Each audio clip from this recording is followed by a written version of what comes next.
эми кыргыздын жигиттери кыздары биз таза болушубуз керек депчи, баягы башкалардын эмесин эмгегин сыйлайлыкчы депчи, апалар аталар жүрөт го тазалыкты өзүңүздөр көрүп атасыздар десем ии деп коюшкан. Анан кайта келсем баягы эле эме ситуация да. Ыргытып, какынып, түкүрүнчү баарын тарткан жокмун да, анан очень противно смотрелась да.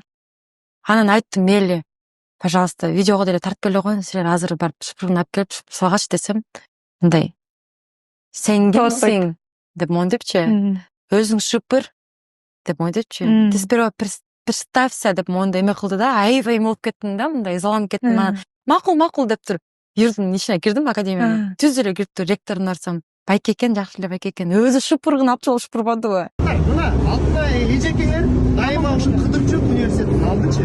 Эми чындыгында тазалык алтынай эжеге же болбосо мэрияга кереги жок да, бул ар бир өзгө керек да. Ошон үчүн кайматкандан кийин биз дагы шаарды таза кармайлы. Бар азыр чогуу алтынай эжеге сөз бергиле, же жок болобуз депчи. Эмки келгенде бир И мы не будем допускать, что другие тоже. Да, вот. Выбрасывать.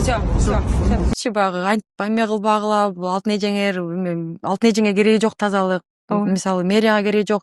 Бул нерсе өзүбүзгө керек депчи, таза жашайлык, келиңиздер эметейик, сактайлык тазалыкты деп ректорго баа бердим. Байке мен менен урушуп, ажылдашпай кайта эме кылып койду да. Окушарын көзүнчө мындай туура сүйлөп, туура көрсөтүп койду да, өзү шыпыргын алыпчы. Анан алар деп унчукпай калышты да, эметип.